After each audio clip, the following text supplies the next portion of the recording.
We're going to get started for our weekly Thursday webinar for the Effingham County Chamber of Commerce. Thank you so much for joining us today again. This is webinar number 6 of the programs that we've developed for our members for the time that we've been sheltered in place and our businesses haven't been running at full capacity, or most of our businesses not. We're looking forward to tomorrow, and more businesses are going to be opening and into the future as we get back to a more normal routine. But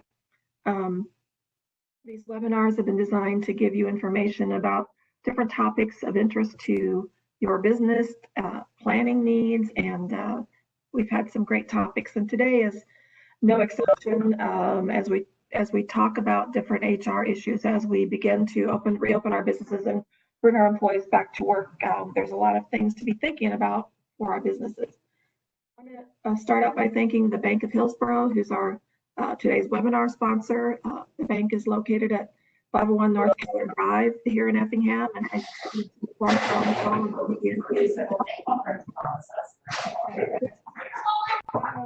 so I'm hearing some noise, and so I'd like to ask everybody to please mute yourself for this webinar this morning, and then post any questions that you have for Nikki as we go through the webinar in the chat box. And so the chat box looks like the little thought, bubble that comes out of people's mouths sometimes in different cartoons and things. So please use the chat box to submit any questions for Nikki, but we'll go through it later in the program. As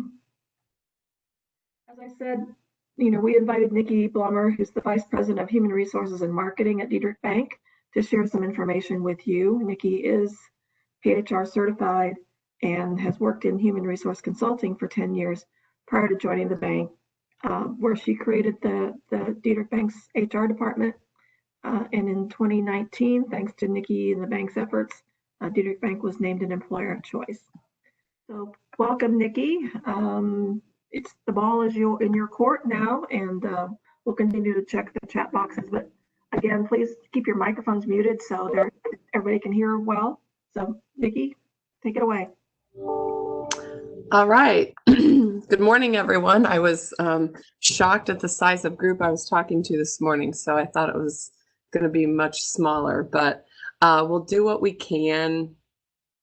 As we go through HR issues, the hot topic today is obviously COVID-19, some of the laws and rules that have been implemented around it, how we're kind of managing it from a human resources perspective in order to protect our employees, our customers, ourselves as employers.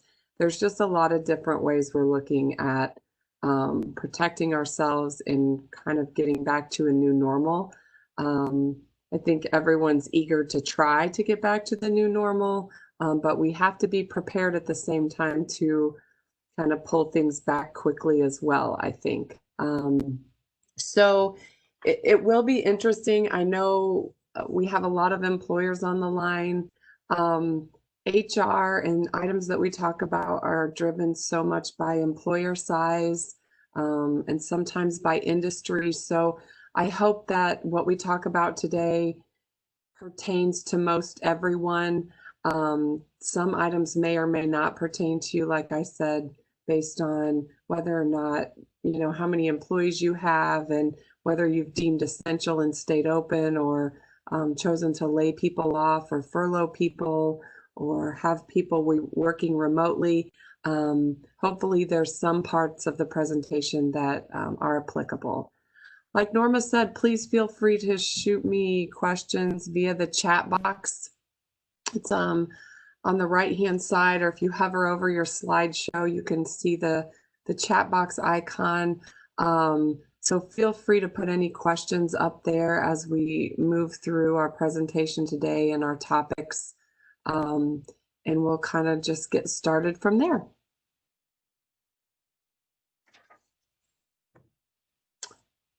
So if Kristen wants to go, there we go. COVID-19. So I'm sure most of you have been having regular meetings with your management team. First of all, preparing to respond to the COVID-19 pandemic in the shelter-in-place order that was implemented, and now to start figuring out how we're going to begin to return to work, how to recall people. Like I mentioned before, some layoffs, some furloughs, some asked to work from home, and some have been deemed essential. Some employers I've been hearing even paid additional wages to the employees who did stay on staff and work. So we kind of have people in all realms of life. But I recently put together a pretty in-depth return to work checklist that I just want to cover a few topics with everyone today to give you some ideas of items to think about as you're thinking about returning to work in your environment. So number one is always workplace safety. So as we all know, it's our responsibility to ensure that our workplaces are as safe as they can be, that employees feel safe in returning to work. You know, I'm going to give you perspectives from our industry in banking, and maybe you can relay them to your specific industries as well. But our employees have felt pretty good up to this point.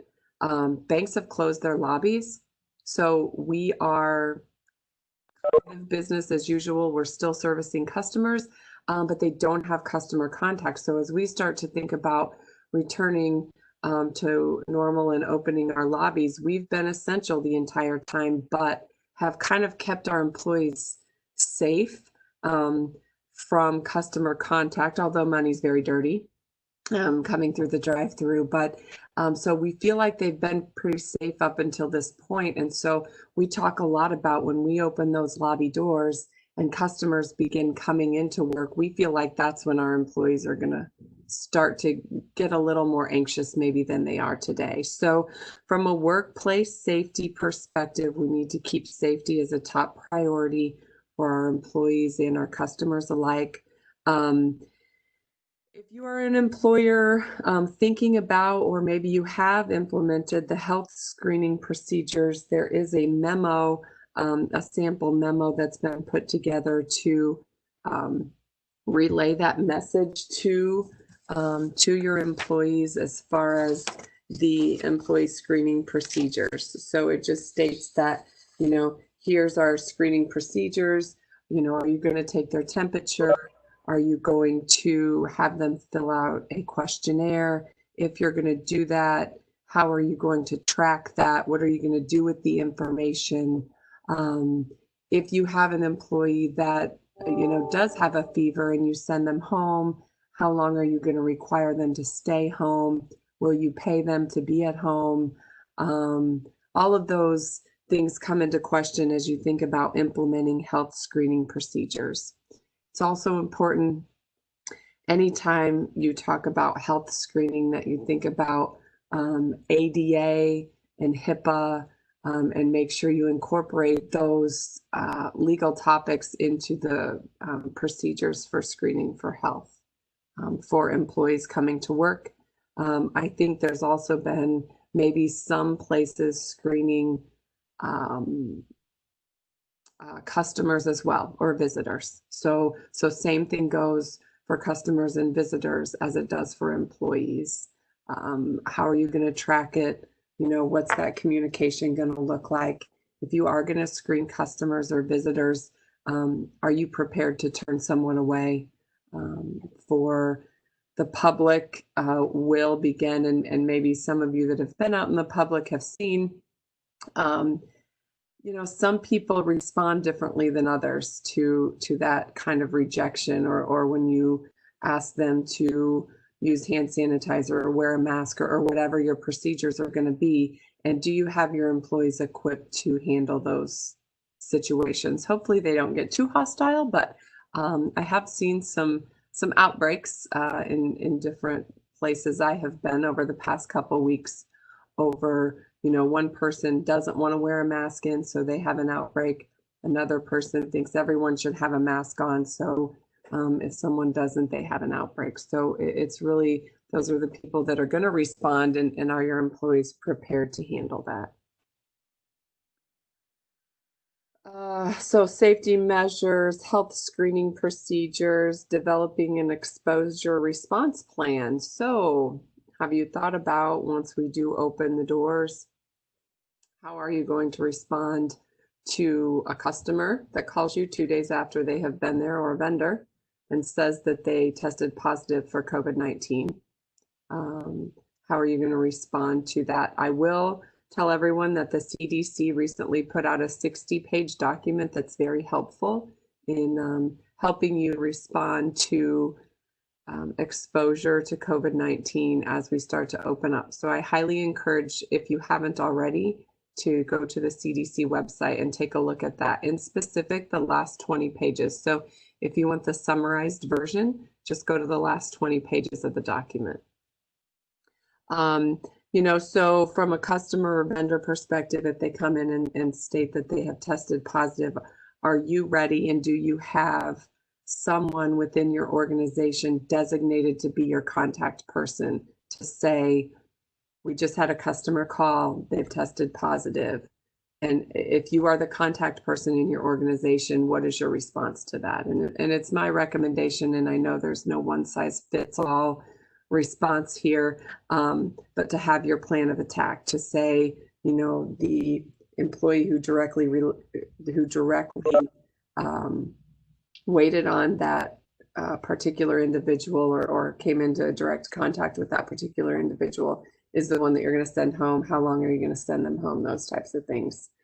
Same thing with affected staff. So if you have a staff member that does test positive, how are you going to respond to that? Do you have to close your doors? Do you close a department? Do you send people home? Do you have that capability? Is that still working? We should all be semi-familiar with that, as I think we all had to act pretty quickly when the shelter in place was put into effect. Personal protective equipment. I know we've all probably been there and searched high and low. So just to be able to provide the personal protective equipment necessary to employees and visitors of your organizations. Detailing cleaning procedures.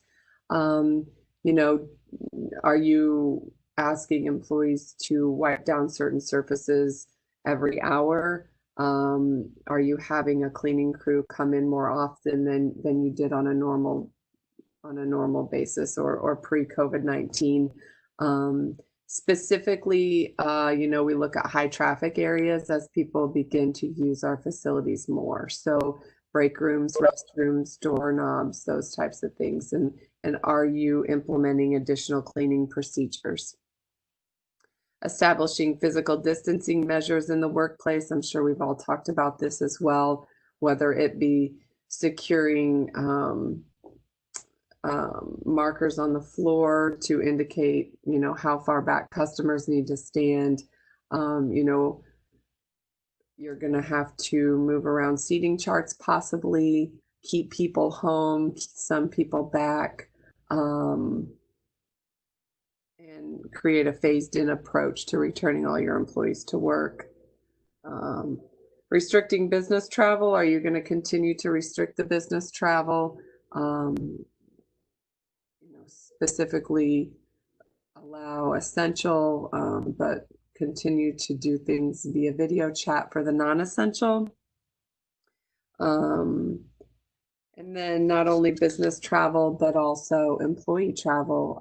It seems as if, or I've been experiencing lately at least, that employees are starting to kind of resume vacation plans for the summer.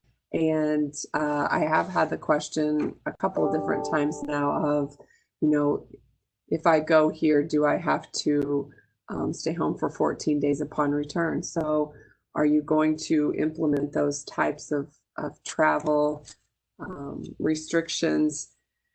The big question with travel restrictions is, if you implement travel restrictions for vacation type purposes for your employees, and you are going to make them stay home for 14 days, even after they've just been off for a week, are you going to pay them for those 14 days or not? Allow them to use paid time off. Those 14 days are not necessarily covered under any of these new expanded laws that are out there. So, how are you going to handle that if you don't let them come back to work? And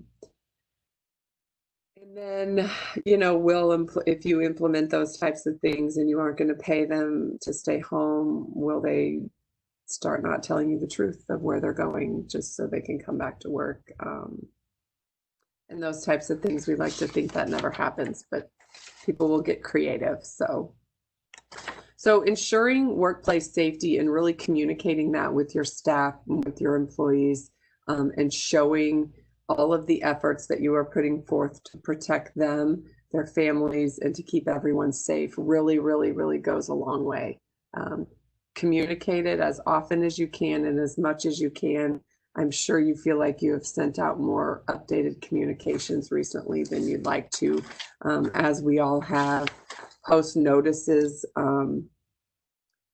as much as you can in your workplaces, in your customer areas, to let people know before they even enter what your protocol is or what your policies and procedures are that you have outlined. Another item from a back to work checklist are just recall procedures. And we think about recall procedures, some of us are recalling employees back into the workplace who have been working from home. So they have been working just in a home environment, or they've been moved around in some way, shape, or form. And some of us are recalling people to work who we have laid off or put on furlough. There is a sample recall notice that can be used. And the recall notice really puts in writing if you're going to make a phone call to people to return to work. It's just another layer of protection should someone choose not to return to work when they have been recalled back. They then become uneligible for unemployment. As long as, they do have a job available to them, we have asked them to come back to work. And as long as they aren't covered under one of the expanded law reasons of not having childcare and those types of things, this is your documentation that you have recalled them back to work and they have chosen not to. So the notice of recall in writing is kind of highly recommended from my perspective if you have had people who are currently at home or not working and you want them to come back. Let's see.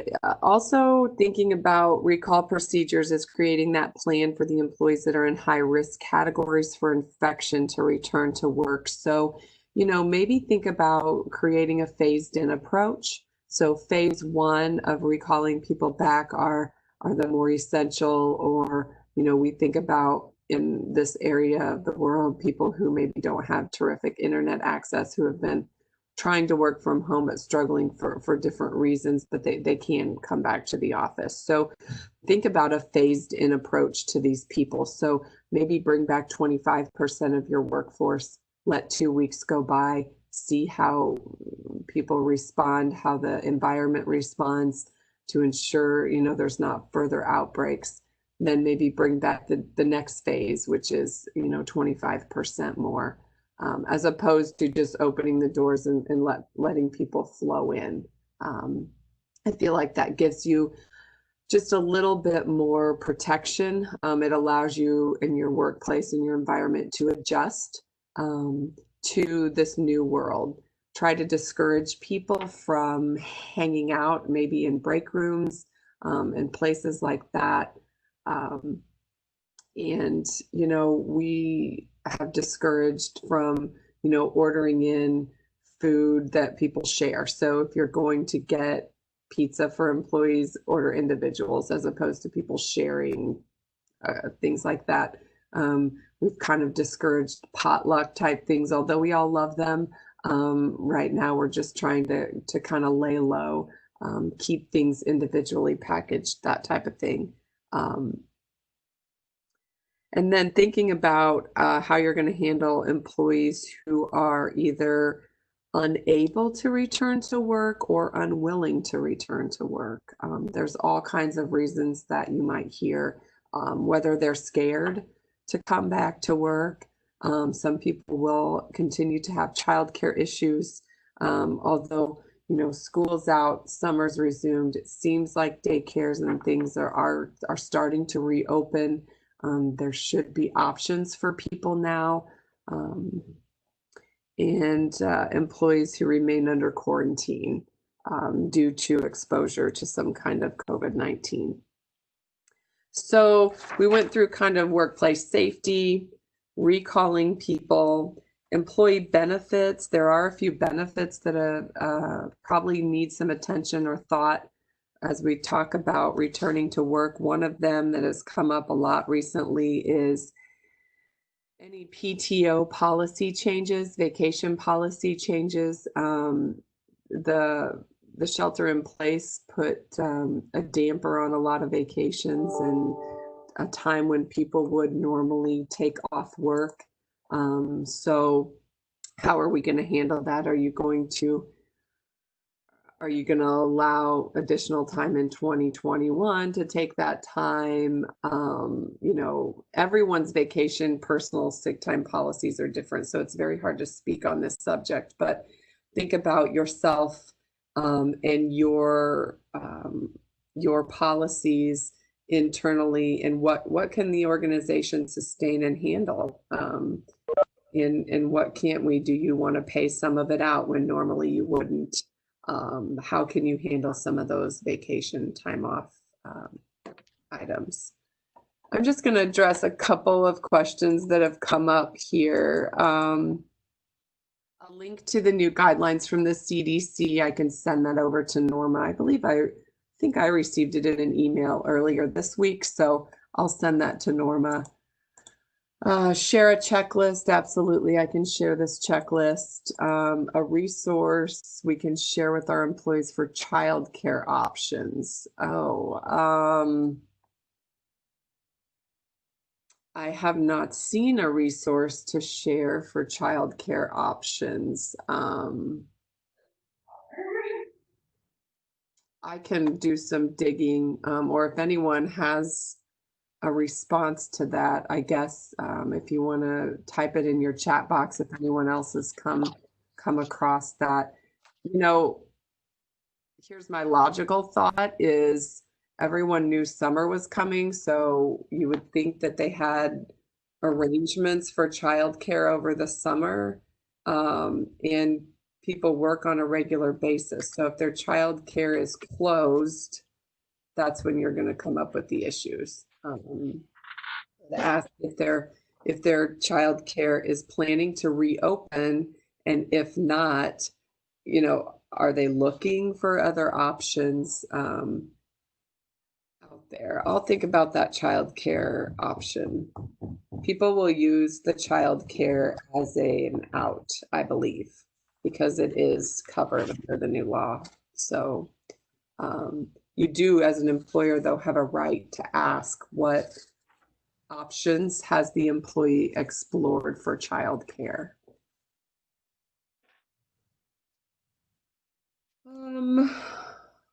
Let's see. Going back to our employee benefits, some of us who maybe had employees off work for furlough or layoffs, I think most continued benefits such as group health care and those types of things. There may be some payments required.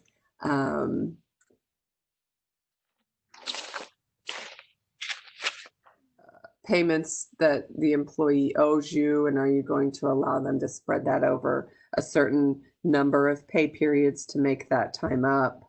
And then there is leave required, and this hour is going to go really fast, but there is leave required under the Families First Coronavirus Response Act. I hope that most of you have seen this. There is a required poster, which is in that required postings section of this slideshow that must be posted to give employees paid time off under certain circumstances related to COVID-19 leaves.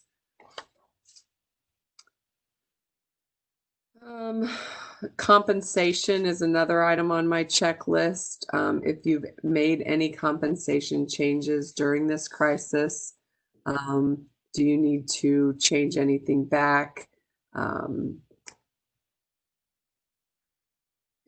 Did anyone miss annual pay increases, performance evaluation times? How will you go back and look at those types of things? Did anyone's status change? Did you change anyone from exempt to non-exempt, meaning, you're now paying them hourly when they were paid salary before? Are any bonuses affected? Remote work and telecommuting. I think we will actually see work from home become a little more the norm in some industries and some environments. I know some companies have already said, unless you absolutely have to be in the office, they're requiring them to be home until January 1st.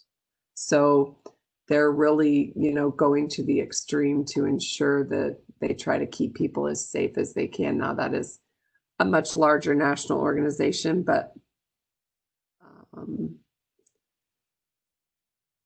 let's see. When we talk about remote work and telecommuting, this is one topic that I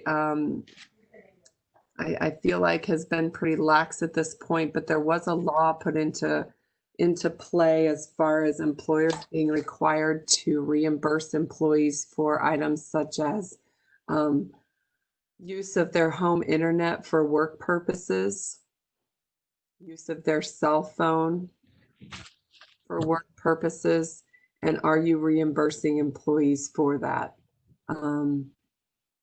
Like I said, I don't have all the specifics on that for you, but there was a law that was recently passed before this even occurred, requiring employers to reimburse employees for those personal expenses personal items they were using for work-related purposes. So you may do some checking into that and how it impacts you and how you're going to keep people at home or bring them back. Establishing, we talked about communication a little bit, but making sure there's a clear communication plan. I think it's very important that everyone identify and communicate who is the person within your organization that all questions related to COVID-19 go to. Everyone has a different opinion, everyone has a different thought, but if they all go to the same person and we try to get the same answers under each circumstance, it's really going to help your case. Just continue to have your response communications ready, whether it's an employee outbreak or a customer outbreak. Continue to communicate that if employees are sick, please stay home. Employers will become a lot more flexible on sick plans, but we all do have businesses to run just like we did before. So I see the juggling act that we're going to come across.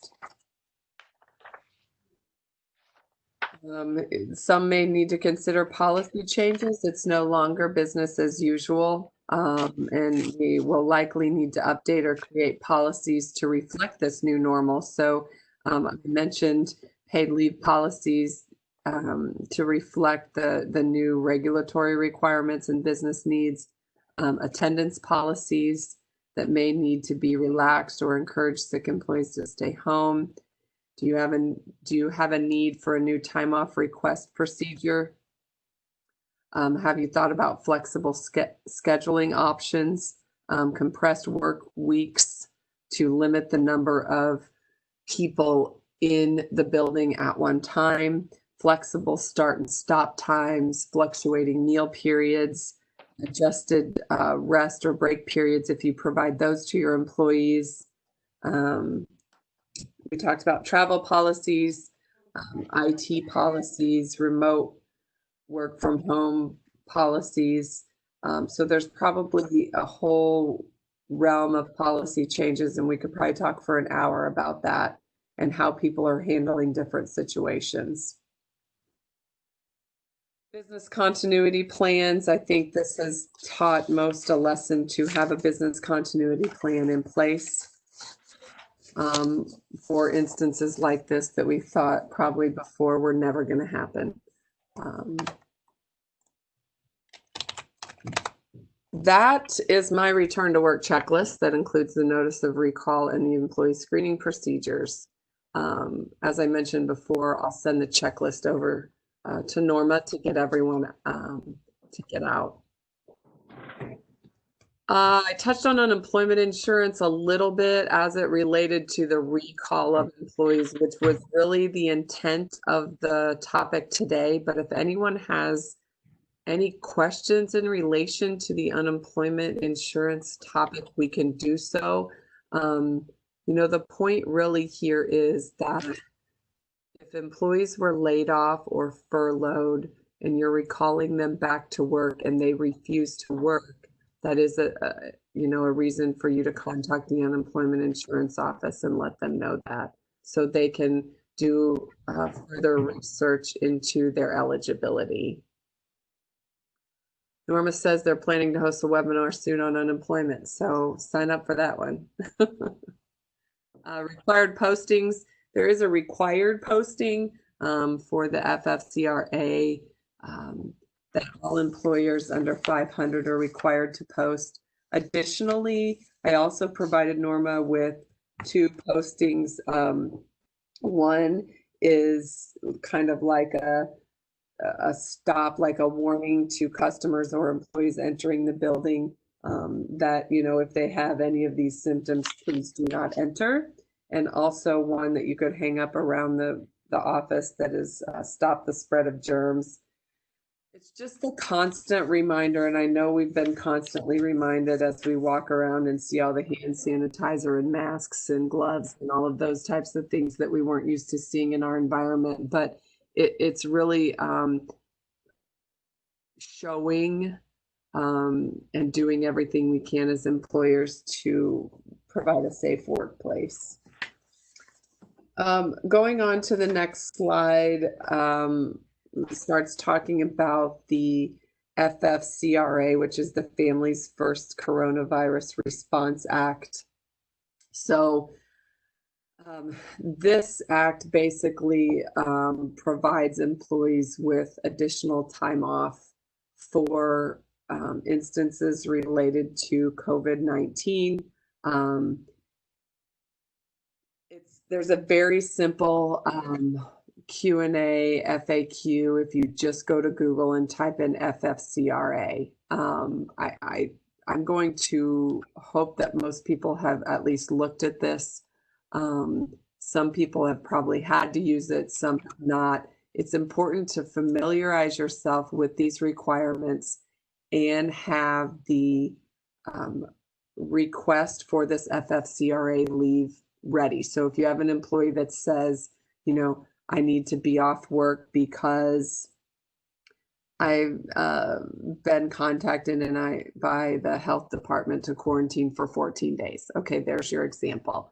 So you need to document that, and you need to document the emergency paid sick leave of 80 hours for full-time employees to provide that to them. Additionally, it does expand to employees who need to be off work for childcare issues that we talked about before. However, I did see just this week that they have updated that if your business is deemed essential or your position is deemed essential and you must return to work, that there are some ways to get around that additional 10 weeks of paid leave. So they put this policy out as usual before all of the details were out probably. So there's constant updates on the FFCRA. Employee PTO and vacation time, I think we talked enough about that probably. Other impacts that we've seen as a result of COVID-19, recruiting, it's changed the recruiting world. Some people still have open positions and still have a need to hire people. So, have you adjusted your application process? There are many online application methods to reduce the amount of contact that you have with your applicants. So have you looked into those things, or required only email applications or resumes, or used a applicant tracking system that's all done electronically? And then obviously do interviews as we are today via video. You kind of have to sit back and look at the necessity of the position you're recruiting for, and decide when it's time for you to ramp back up your recruiting efforts. Employee benefits, talked about employee benefits a little bit, and just, how flexible can you be with your paid time off policies? If anyone had a health insurance renewal amongst this time, did you expand your open enrollment period and to allow people enough time to enroll in your benefits? I'm interested to see how the additional coverage for COVID-19 is going to impact our health insurance costs as employers, as there were a lot of last minute, we will cover this, we will cover that under our health plans. So there will be more to come, and we'll still see the impact of that from an employer perspective, providing benefits to employees. Employee morale, we've all learned to work in a new environment. We've learned to grocery shop in a new environment. We've learned to bank in a new environment. We've learned a lot of new norms for us. So what are you doing, or what can you do to help keep employee morale up or improve employee morale? And part of it is just the communication that we talked about earlier. Making sure people are not scared to tell you they're scared, helping people work through it. I know we have an EAP here at the bank, an employee assistance program, and it's a constant reminder to our employees that, we have this out there. It is causing stress on people. It is causing anxiety for people, and how can you support them and be sensitive to those needs that they have during this time? Some employers, the employees are like best friends and saw each other every day, and now they only get to talk to each other on the phone, and it's really changed the workplace for a lot of people. So, I think it's important that if you are going to continue to work remotely, that your supervisors check in with people on a very regular basis. Weekly is not too often. Just to say, hey, how you doing? Train your supervisors how to have discussions with people via phone or video chat, and to keep that morale going and keep it up. When we think about remote working, there's probably going to be some people that say, no, I'd rather stay home from work. And how are you going to handle that? I kind of like working from home. So, some people may take some adjustment to coming back to work. And then employee travel. We spoke quite extensively, I believe, on employee travel as well. Those are COVID-19 updates, and just hopefully some resources for you as we try to open some things back up and return employees to work, try to get back to normal, but at the same time be prepared as an employer for what might be to come.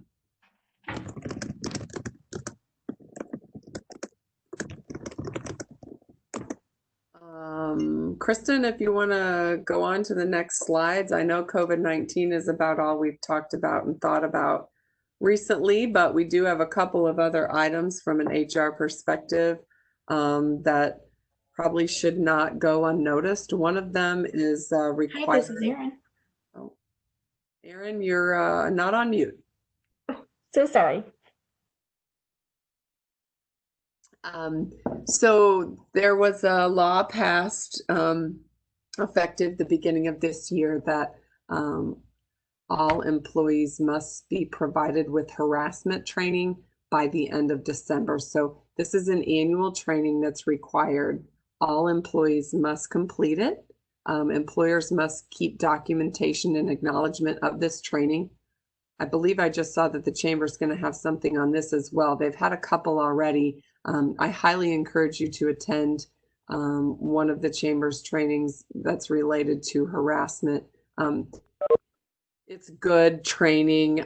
It does not have to be in-person training, so you can purchase like a video training or a webinar type training, as long as you document that the employees have completed it and put it in their personnel file, or keep a file of harassment training by year and keep the sign-in sheets in there and a copy of the training that you completed.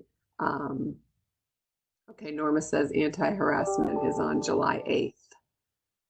Train the trainer. So if you want to do in-person training, you can send employees to that train the trainer session and they can do the training for your employees.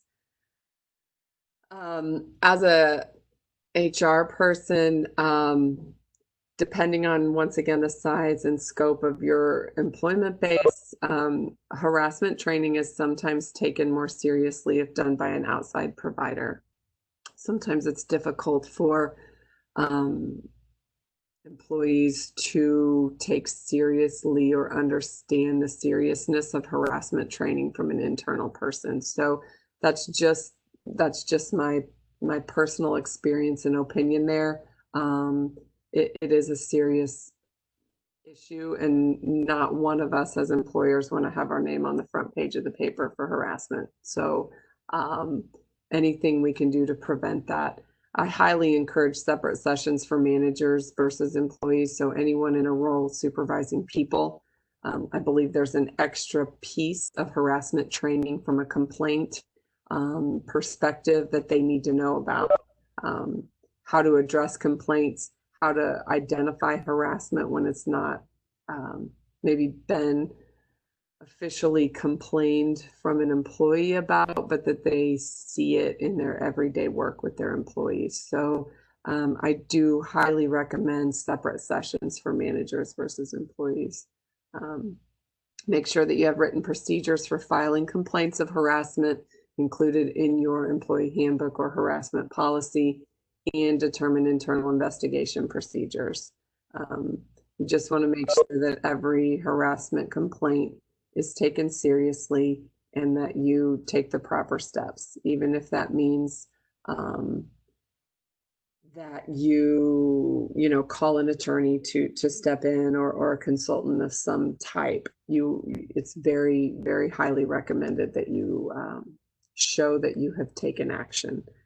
Someone just posed the question, did the Illinois Department of Human Rights get their online sexual harassment training up yet? Yes, I do believe I saw that recently. So that is out there. That is a resource for you. That is something that you can use to satisfy this request. I just want to kind of point out and remind everyone that the harassment training is not only sexual harassment. It's all forms of harassment. So ensure that your training is not specific to sexual harassment, but it's all kinds of harassment. Another item I wrote down that probably was a really, really, really hot topic was the minimum wage increase. So minimum wage is still set to increase in Illinois on July 1st to $10 an hour, and then on January 1st to $11 an hour. So from what I have, nothing has changed there. I think that between harassment training, minimum wage, some of those things are getting thrown to the wayside today, but don't let those things sneak up on you, I guess. I felt like I did a lot of talking today. I don't know if anyone has any questions or if anyone wants to comment or talk about an experience they've had in their organization, but I'll open that up at this time.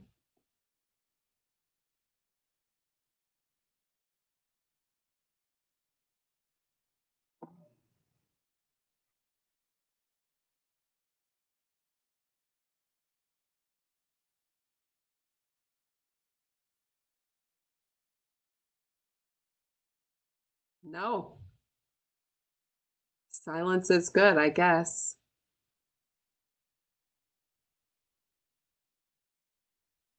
Harassment training, we should include all, not just sexual. Yes, that is correct, Janice. All forms of harassment. So we're looking at all these topics to be presented to all of you in the future. So please always be checking for what's coming up. I did go on to the Illinois Department of Human Rights website. They do actually have a lot of different training programs that they offer that you might want to take a look at, and they apparently are free. So be sure and check that out if you're interested in any. I didn't see anything specifically on sexual harassment, the anti-harassment training, but you can check there for many different topics that they offer. So it's always good to have lots of resources available. Question was asked, what would you recommend for resources for HR websites, people to follow on social media, etc.? Nikki, do you have any recommendations on that? You know, I get most all of my information from the SHRM website. So that's the Society for Human Resource Management. I think the member, it's an annual membership and you get a monthly, magazine, but you can literally search anything HR wise on there and get samples and toolkits and policies and, it's just never ending. I feel like it's maybe $600 a year. For people that are small employers that do not have a quote HR department, but you're trying to be, maybe an owner in the HR and the payroll, and there's so many of us that wear so many hats. It's just a very easy resource to use. I mean, I've been a member for probably 20 years, and it's just, you always know it's good information. And you can go to Department of Labor websites as well. It just takes you a little bit to get to where you need to be. Okay, and then Dina from the Effingham County Health Department is kind of asking a general question: is how employers are doing with securing the PPE they need for returning to work, and asking if your supplies are okay. So if you want to just put something in the chat box, if you're needing help finding resources for those supplies, put your name in the chat box and we'll work on trying to track things down for you. So thank you again, Nikki. Thanks to the Bank of Hillsborough for sponsoring today's webinar. We will be sending you an evaluation of today's webinar, and we ask you to complete that and send it back to us. We will, in that evaluation, we always also ask you to recommend to us other web topics that you would like to hear about in a webinar format. Our plan right now is to continue offering webinars for I know through the summer. I don't know, beyond that. I think as every other business is evaluating how we deliver programs and services, and I think everyone is understanding that virtual or online resources are highly important to include in your business planning. So be looking for that information. The Chamber does host an HR Roundtable group that meets quarterly for just an exchange of information and ideas. We also have online resources, and we offer discounts for HR seminars, the annual compensation and benefit survey, and other things. So if you're interested in that, just you can contact the Chamber office for details. Next week's webinar is Thursday, June 4th at 9 a.m. And our program for that webinar will be updates to COVID financing options available, that are still available out there. And that will be presented by Terry Lammers, who's a business planner with Innovative Business Advisors from Ohio, Illinois. So again, thank you for joining us this week. See some comments in there. Nikki, you did a great job, and you covered a lot of ground today. Gave everybody some good information that we all need as we make these decisions. So have a good afternoon, everyone. Enjoy the sunshine, however long it lasts today, and hopefully we'll check in with you next week on Thursday, June 4th. Have a good day. Thank you. Thanks, Nikki.